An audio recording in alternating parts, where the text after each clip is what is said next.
Hi, I'm Christina, and I wanted to show you a quick little trick today on how you can make your very own chopstick holder. So, if you're going out somewhere, a lot of times you're going to get the little pack of the chopsticks, the disposable chopsticks.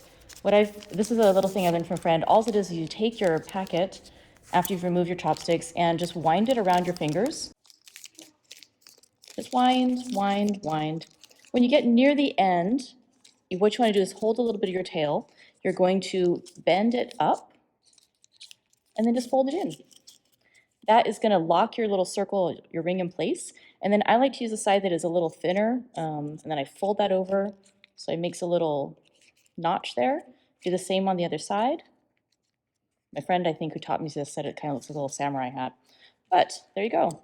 Ready to go when you go out to a restaurant. Gives you something to keep your hands busy, keeps your chopsticks tidy, and it's cute. Enjoy!